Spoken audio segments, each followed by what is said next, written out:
Maybe you from the 1970s when the Los Angeles Rams was known as the Fearsome Foursome because of that defensive line. Or maybe you in the city of St. Louis, the gateway to the Midwest, where the greatest show on turf brought home the first ever Super Bowl championship. Or maybe you in the here and now with the Rams back in LA, winners of Super Bowl 56. You can rock Eric Dickerson. You can rock Marshall Faulk, Isaiah Bruce, and Kurt Warner. Or maybe you rocking Cooper Cup, Aaron Donald, and Matthew Stafford. It doesn't matter because when it comes to this, it's all about the Los Angeles Rams. Horns up, Rams South. Time to talk Rams football.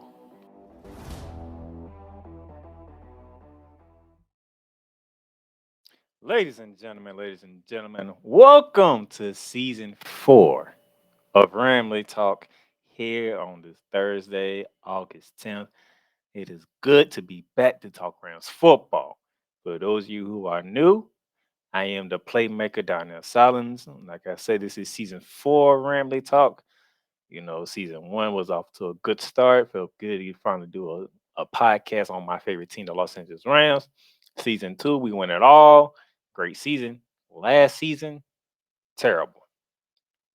Most losses by the defending Super Bowl champions, but I'm gonna get all to that. And you're looking at this season preview.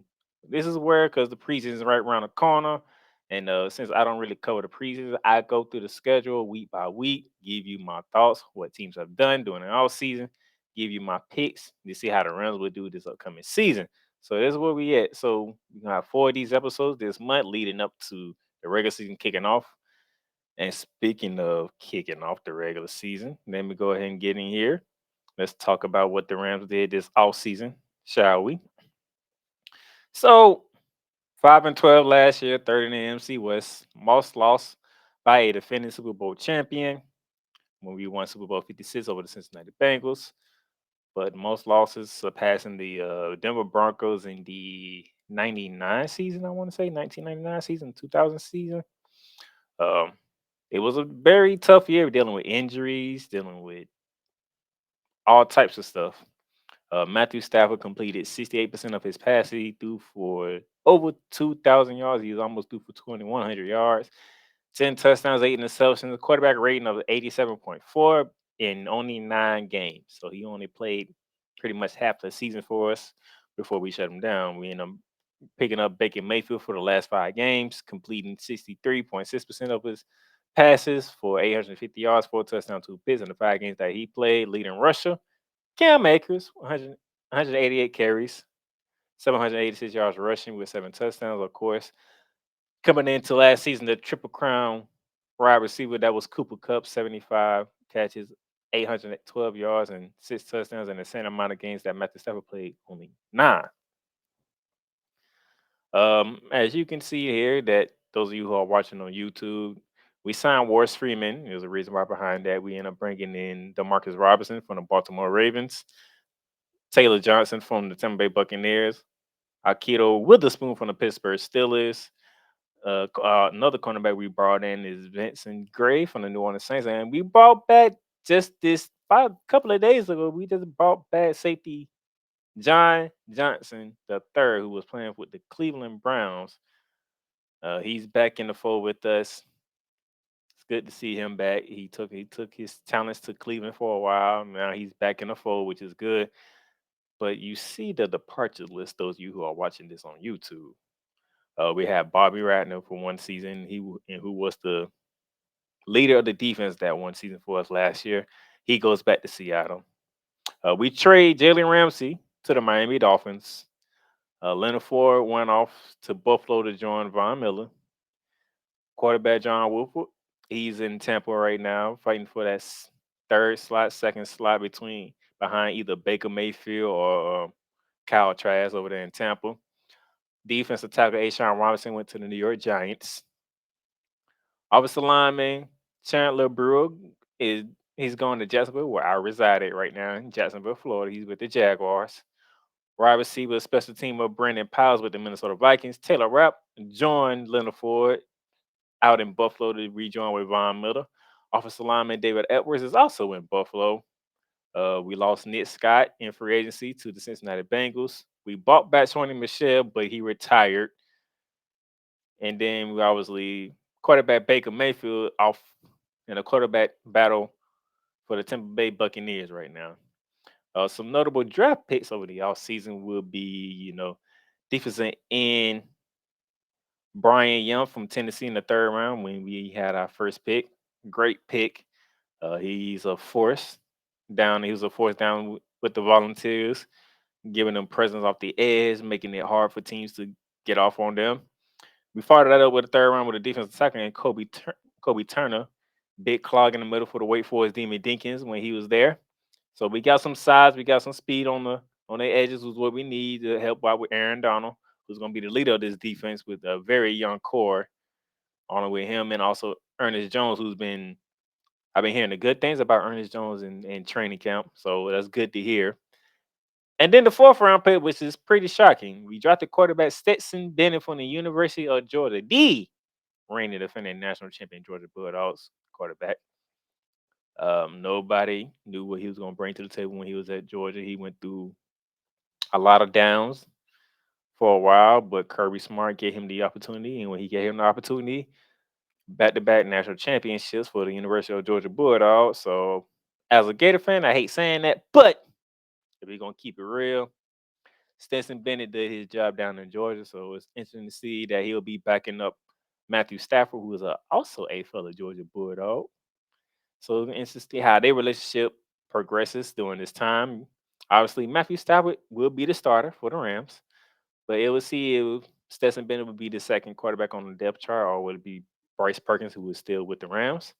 It's going to be very interesting to look at and see of what's going to happen. So I'm not too sure what's going on right now, but I do know this, and I do know this as I grab some stuff real quick, that what we got going on right now is very good.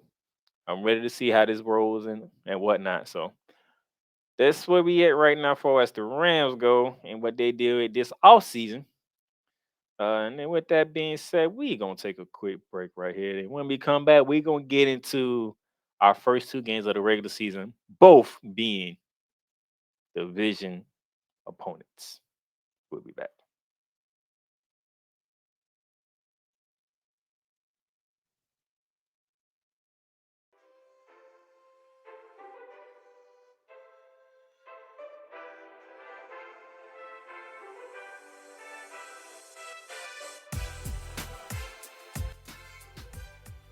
The Playmakerz bar is proudly sponsored by Fanatics.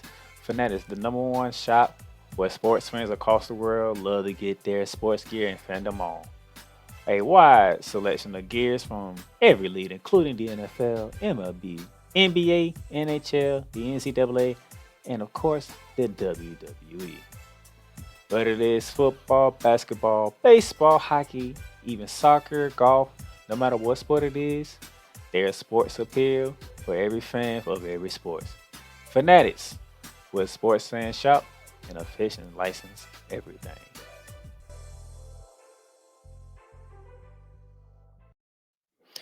And welcome back to Ramily Talk, ladies and gentlemen. That is one of our sponsors, Fanatics, official license everything with Fanatics. And right now, with football season coming up, get you some of the best deals and items for tailgating right now. Barbecue grills and accessories with Fanatics. Fanatics has all your outdoor grilling needs covered, whether you're tailgating or just hanging with friends and family in the backyard. Show off your spirit with a wide selection of grills and barbecue accessories.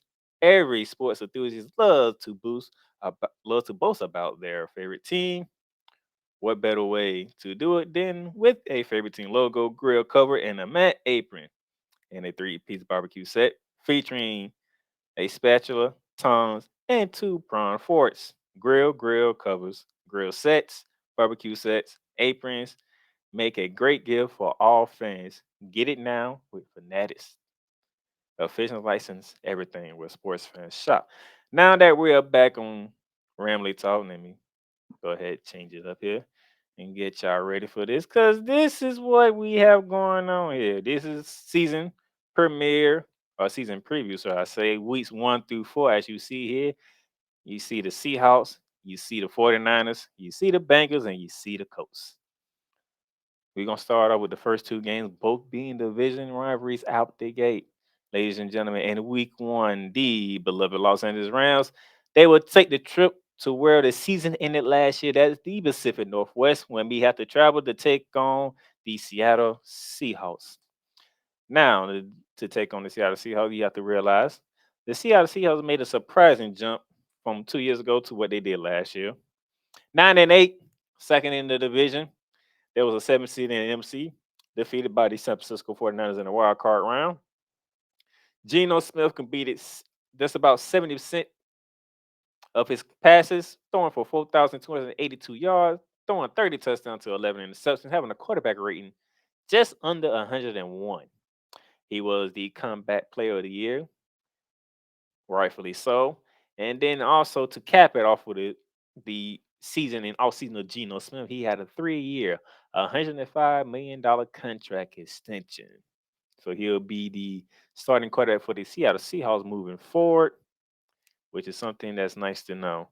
Their leading runner was Kenneth Walker III in his rookie campaign out of Michigan State. He carried the ball 228 times for 1,050 yards. He had 9 touchdowns. He was a very important figure for the Seattle Seahawks, as when the Seattle can run the ball, that's when Seattle becomes dangerous, is when they run the ball. And they was able to do it just well enough with Kenneth Walker III to get him over 1,000 yards rushing, and he had 9 touchdowns. Of course, when you look at the Seattle Seahawks, of course you got to look at that wide receiver duo of DK Metcalf and Tyler Lockett. Metcalf had a 90 catches for 1,048 yards with 6 touchdowns. Tyler Lockett had 84 catches for 1,033 yards and 9 touchdowns. And all season, as I noted when we talked about the Rams, All Pro linebacker Bobby Ratner reunites with the Seattle Seahawks. They gave an extension to kicker Jason Miles. They signed linebacker Devin Bush from Pittsburgh, safety Julian Love from the Giants, and defensive end Draymond Jones from the Denver Nuggets. From the Denver Broncos, not Nuggets. Sorry, my bad. Denver Broncos. Your departures, I'll come back to the draft. The departures was guard Gabe Jackson, defensive end Shelby Harris, and defensive end Quentin Jefferson. Now they drafted a couple of names that is interesting here. First off, they drafted cornerback Devon Witherspoon from Illinois, and those who are fans of the Big Ten, you know about Mr. Witherspoon from Illinois, one of the top-rated corners coming out of the Big Ten, one of the top corners coming back out in this draft. So they got a good one there. And you see how he adjusts from the Big Ten to the NFL. And that one is speaking of the Big Ten, that wide receiver duo of Metcalf and Lockett might become a wide receiver trio with the draft pick of Jackson Smith Aniba from the Ohio State. One of the top wide receivers in the country last season and 2 seasons ago with the Ohio State Buckeyes. Great size, great route running ability, and great speed. He is a force to be reckoned with. So it's going to be interesting to see how he handled the physicality that is the NFL, but not only the NFL, but the NFC West, because the NFC West likes to play physical. So those of you who are 49ers, Rams fans like myself, or Cardinals fan, you know we like to play physical on the outside. So it's going to be interesting to see how Smith knit justice from the college level to the professional level. I have no doubt he should be able to adjust pretty well, in my honest opinion. And that's going to give Geno Smith another target to go along with Metcalf and Lockett, which them two both went over 1,000 yards last season. And having Smith and Nip on there, he may be in for a breakout season his rookie year. Just laying that out there, even though it's the Seahawks. Last season, the Seahawks swept the Rams. First meeting was in week 13 out in LA when the Seahawks won 27-23. And we faced off again, as I mentioned earlier, where our season ended in week 18 in Seattle when the Seahawks took it 19-16 in overtime in Seattle, which got them the final spot in the playoffs, because if they would have lost, and what happened with the result between the Detroit Lions and the Green Bay Packers on Sunday Night Football, Detroit would have been in, not Seattle, but Seattle took care of business earlier that day. by beating us 19-16 in overtime, solidifying their spot in the NFC playoffs before losing to the San Francisco 49ers. Now, here's the thing. We ended our season there. We're beginning our season there. So far, no major injuries to Seattle's. Our major injury is our wide receiver Cooper Cup. That's about it right now. But he's day to day. He'll be fine. He just gonna miss the preseason most likely because our starters don't play preseason anyway. But he'll pass miss the preseason and be ready for week one, ready to go. Here's the thing. It's hard for us to win in Seattle. If you want to look at the history, if you want to look at the LA history of the Rams coming back, us going to Seattle doesn't bode well. You can go back to the St. Louis days. Us going to Seattle doesn't bode well. Now, recently before last season, we've been whooping on Seattle. We gave them the worst home loss they ever had. And when we had Jared Goff and Todd Gurley in our backfield, when Todd Gurley went off like 3, 4 touchdowns, I believe, just torching the Seattle Seahawks. I like them days are long behind us. It's like the days of the Legion of Boom is long behind the Seattle Seahawks. With everything the Seahawks has done, and they get to open themselves at home. Remember, they opened up at home last year on a Monday night when Russell Wilson came back with the Denver Broncos. They won that game.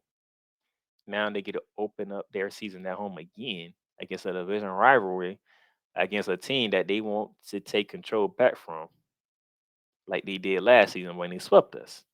That's what they're gonna want to do. They want to come out and send a message that we are not a one-hit wonder team. Last year was not a fluke. We are coming back to where we need to be at.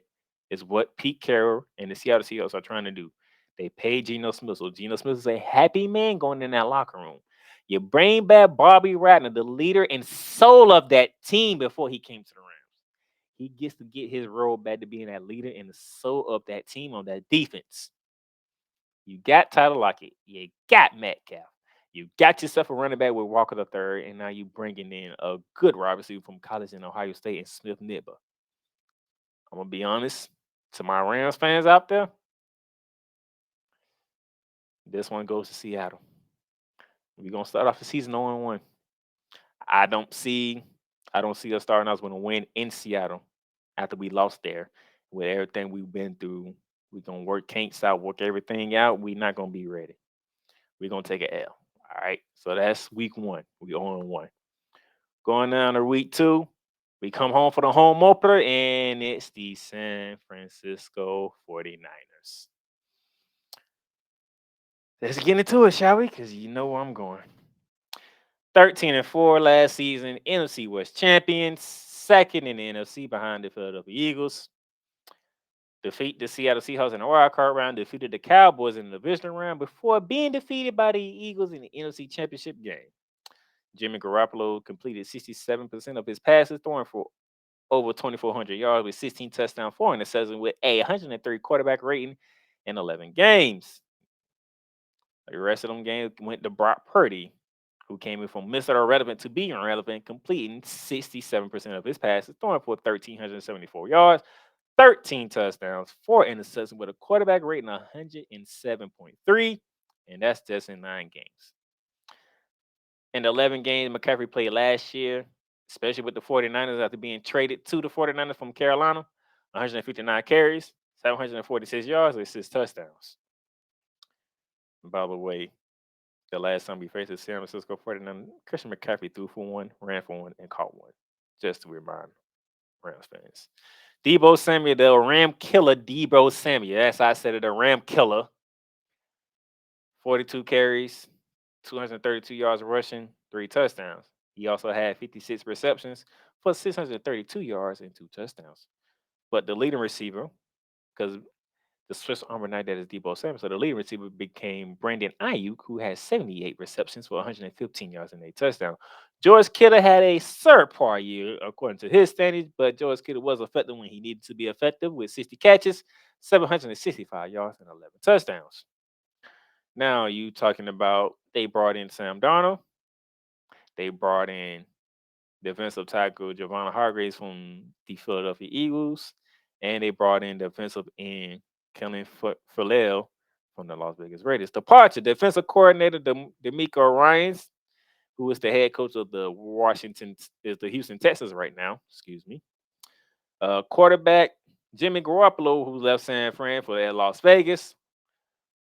Offensive tackle Mike McGlinchey, who's in Denver now, and cornerback Jimmy Ward, who went with D'Amico Ryans to the Houston Texans. As it states right now, Defensive Player of the Year Nick Bosa is not with the team. He's holding out for a new contract. Bad news for them. Good news for the San Francisco 49ers. Brock Purdy was cleared for all football activities. So he's in camp doing everything he can between him, Trey Lance, and Sam Darnold for the starting rights for the San Francisco 49ers. And now, Ram fans, y'all already know this because we go through it for the fourth consecutive season in a row. We were swept by the San Francisco 49ers. In week 4, being beaten down 24-9 in San Francisco on the Monday Night Football. And then in week 8 out in Los Angeles, losing 31-34. And that's the game I'm talking about when Chris McCaffrey ran for a touchdown, threw for a touchdown, and caught a touchdown. The Niners have beaten the Rams in 8 straight regular season games, 4 season sweeps. But if you ask any San Francisco fan or any San Fran player, the Rams hold something over them that none of these 8 does, and that's beating the San Francisco 49ers in the NFC Championship game 2 years ago out in L.A. when the Rams defeated them to go to the Super Bowl, which was in L.A., and defeated the Cincinnati Bengals. So, we're here again. Don't know who's going to be the starting quarterback for the San Francisco 49ers. And at this point, I don't think it really matters. I'm just keep it plain and simple and real with my Rams fans and all my listeners. Because if anybody that knows me, they know I speak it real. And for me to speak it real is simply this. When it comes to the regular season, Kyle Shanahan owns Sean McVay. Debo Samuel is the Ram killer. And now they got Christian McCaffrey. And I don't expect George Kittle to have another subpar year like he did there last year. So unfortunately, when a home opener in Los Angeles happens, I think we take an L. I'm giving this one to the San Francisco 49ers, making it 9 straight wins over the Los Angeles Rams because we can't simply just beat this team for whatever reason. We can't do it. We just can't beat. We can't beat the 49ers, and I'm sorry. I speak where I speak facts. I know a lot of my Rams fans gonna get mad, gonna get at me, but I got to speak truth to power. We just can't beat the San Francisco 49ers. So, with that being said, we're gonna take a break here, and then when we come back, we're gonna dive into the weeks 3 and 4. That includes a primetime game on the road. We'll be back.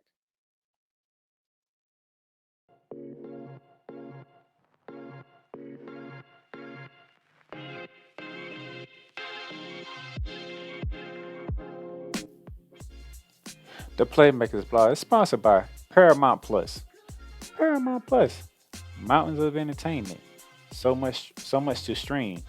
From shows and movies you can only catch here on Paramount Plus, whether it be from CBS, BET, Comedy Central, Nickelodeon, and so much more. The new home of Showtime. Watch Showtime original series, movies, and sports when you sign up for Paramount Plus with Showtime. Catch exclusive originals from Paramount Plus such as Star Trek, Strange Wars, The Family Stallones, Halo, and so much more. You also can stream live sports like NFL on CBS, the UEFA Champions League, the Masters, and the SEC on CBS. Paramount Plus, you can stream up to 3 devices when you create an account.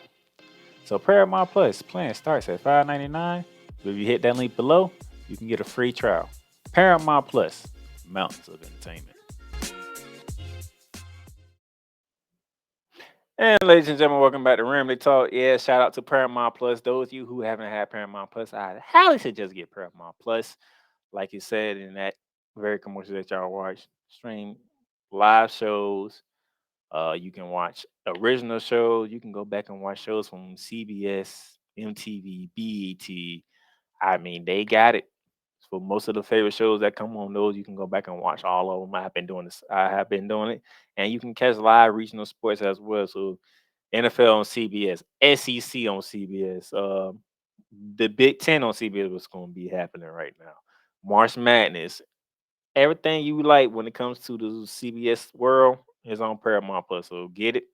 Show the link is in the show notes. Click on it, get you a free trial, try it out as the football season approaches, and then just you can go with a simple $6. It's simply $6 a month for Paramount Plus. You can't beat that, okay? Now that we got that out the way, we're gonna get back to it now. Just to recap, I have us on 2 right now. We open up the season against at Seattle and home to the 49ers. That's gonna be 2 tough games coming out the gate with, especially after what we went through, and I think we lose both games on that in that regard. Now moving on, we in week 3. Week 3 is our prime time game, ladies and gentlemen, but it's on the road and it's against the Cincinnati Bengals, ladies and gentlemen. It's a rematch of Super Bowl 56, but instead of being in LA, is in the Queen City, in Cincinnati, the jungle. Cincinnati Bengals finished last season 12-4, winners of the NFC North, the AFC North, third in the AFC, where they defeated the Baltimore Ravens in the wild card round, defeated the Buffalo Bills in the divisional round on the road, before being defeated by the Kansas City Chiefs in the AFC Championship game, who Kansas City went off to beat the Philadelphia Eagles to win Super Bowl 57. Joe Burrow last season completed 68% of his passes, throwing for 4475 yards.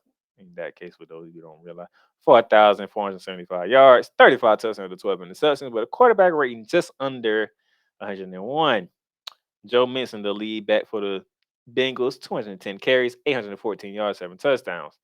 The wide receiver duo with Jamar Chase and T. Higgins, always a problem to deal with. Jamar Chase, 87 catches, 1,046 yards, and 9 touchdowns. T. Higgins, 74 receptions for 1,029 yards and 7 touchdowns. The Bengals bring in offensive tackle Orlando Brown Jr. from the Kansas City. Obviously, they got safety Nick Scott from the LA Rams, and they also bring in tight end Irv Smith Jr. from the Minnesota Vikings. However, they did lose both defensive backs and Von Bell, who went to Carolina, and J.C. Bates, who went to the Atlanta Falcons.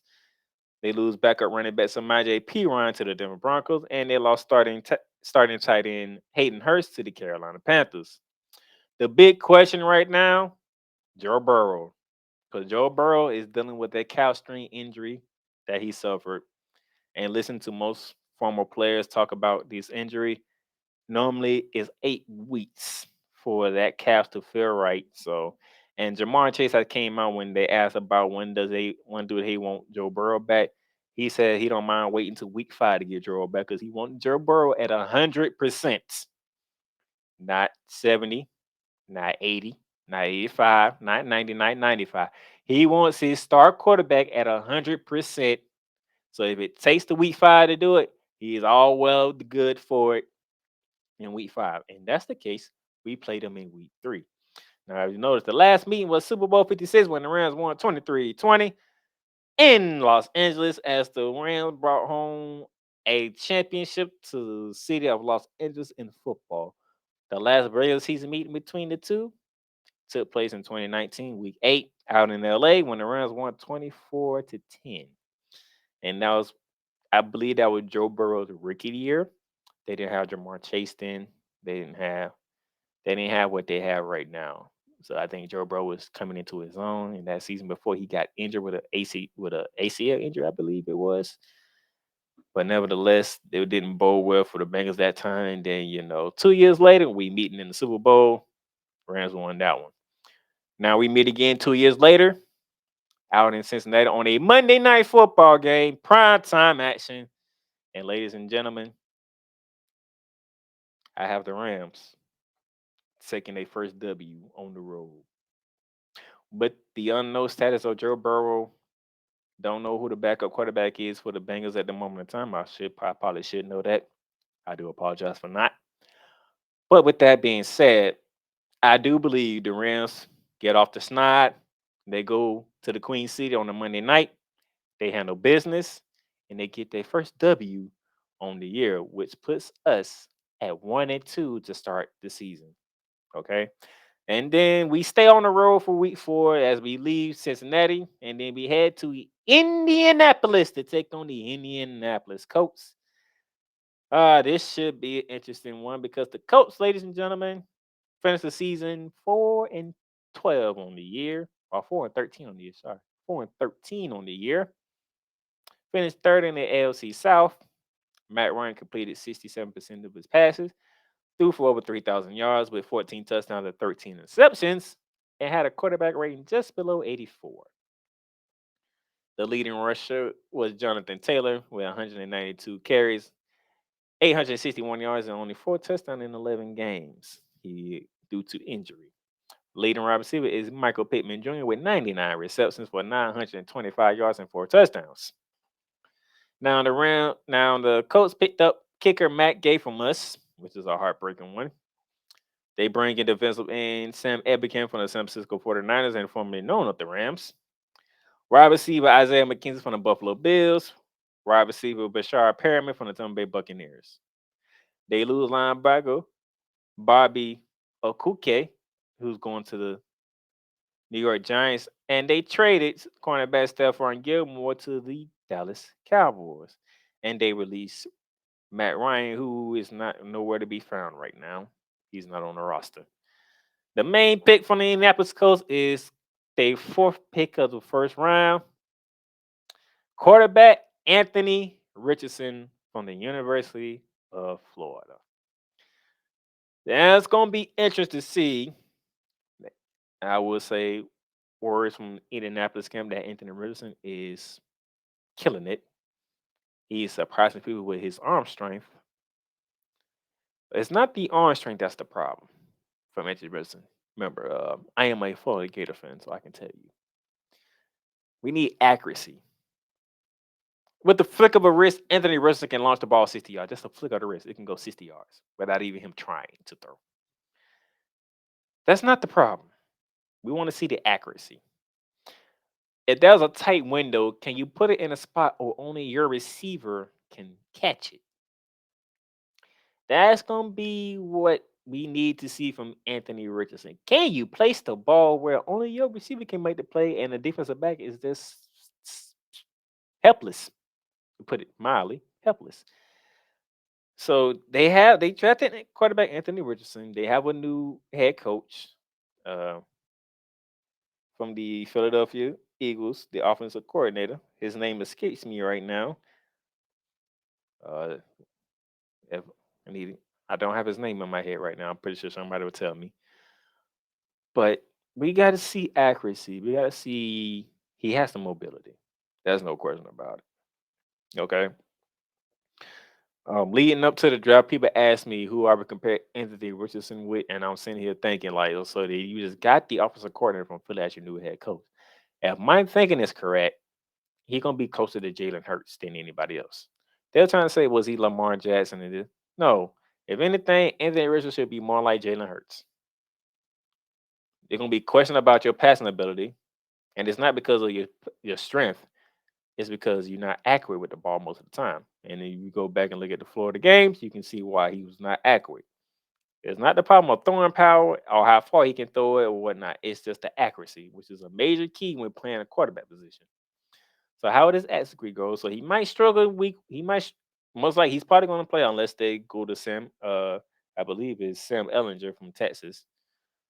But if they go Anthony Richardson, he's going to struggle his rookie season because he got to work on accuracy. Accuracy just don't come overnight. Then if he can stick to it and work on it and be like a Jalen Hurts, year 2, year 3, he might find himself in the MVP running. If the team builds around him, which seemingly they don't know how to do because they did, Andrew Luck would still be playing. But nevertheless, if they build around him, he might can get them to a deep playoff run, maybe a Super Bowl berth, like Jalen Hurts did with the Philadelphia Eagles this past year. But we should see because another problem the coach got, as you see, second to last line, Jonathan Taylor's not with the team. He's holding out. And currently as it stands right now, there's no end in sight right now. Especially when you got an owner like Jim Irsay who said what he said, which he wasn't lying, to be completely honest. But the fact that you said it out to the public is very disrespectful. But nevertheless, he said it. And Jonathan Taylor ain't standing for it. So Jonathan Taylor is nowhere to be found in Indianapolis right now. So we shall see how long this goes. The last meeting with the Indianapolis Colts happened in 2021, week 2, when we beat the Indianapolis Colts in Indianapolis 27-24. That's when Carson Wentz was the quarterback, and he sprained both his ankles in that game, getting tackled by Aaron freaking Donald. Nevertheless, ladies and gentlemen, the Rams go back-to-back wins. So we go from 0-2 to 2-2 to start the year. As you can see, for the Rams, we gonna start off 0-2 against both division rivals. That's how they made the schedule. We going to Seattle. I can't see us winning that one. San Fran has a hold on us. I don't know why. When it comes to the regular season, we just can't get past San Francisco, so that puts us at 1-2. But injury to Joe Burrow hurts the Bengals. We take advantage of that, and we don't know what's going to happen with the Indianapolis Colts. Nobody has any phase of what the Colts going to do, so we'll take that one, and then we'll start off the season 2-2 through 4 weeks. So that's a good start given how the schedule is. Take 2 losses to the division rivals, but bounce back to win 2 more, 2-2 going into week 4, one quarter of the season through. Not bad, especially after how we started last year. Getting a good win, getting the momentum going into week 5. So that will do it for this edition of Ramily Talk. I thank everybody for tuning in. Thank you for watching. As we get ready to sign off here, if you could please follow, subscribe on all podcast directories, whether it be Apple, Google, Spotify, Stitcher, iHeartRadio, Amazon Music. You can go to our YouTube channel, which will be in the show notes as well. Click on that, subscribe to our YouTube channel. Follow our website, subscribe to our website, because we're going to keep everything up to date. We keep bringing articles out, blog posts out as we can. There's a lot going on here with the Playmakerz blog, so I appreciate all the support and everything that y'all do. Next week, ladies and gentlemen, get prepared. Let's see if I can get this, if I can give you this picture real quick, as we are going to preview weeks 5 through 9, ladies and gentlemen. That's right. You heard me. We're going to preview weeks 5 through 9 because look here, our Bobby's in week 10. So it's best to go ahead and get those 5 games out the way for previewing wise, and then come back with the final 8 games on the last 2 episodes. So see if I can show you what you can look forward to when it comes to our second episode of Ramily Talk season 4 right now.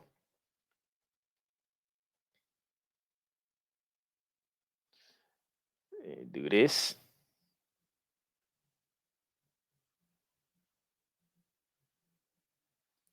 Hold on. There you go. We have the Eagles, the Cardinals, the Steelers, the Cowboys, and the Packers for weeks 5 through 9 before we hit our bye week. So there you go. That's what we got. Until then, ladies and gentlemen, I am the Playmaker signing off. I will catch y'all next Thursday for more Ramily Talk season preview. Y'all have a good one. Thank you for tuning in to Ramily Talk. Ramily Talk is sponsored by Fanatics, Lids, and Paramount Plus. Get your favorite sports appeal with Fanatics or Lids, and get great streaming service with Paramount Plus. If you want to donate to the program, you can donate to us via Cash App, $D Playmakers. That is again, $D Playmakers. And remember, you can follow and subscribe to Ramily Talk on all podcast directories, including Apple, Google, Spotify, Amazon Music, and YouTube. And those of you who are on Apple, leave us a great review, leave comments on how you feel about Ramily Talk and the episode that you listen to. Tune in again next time for more Ramily Talk, hosted by the Playmaker.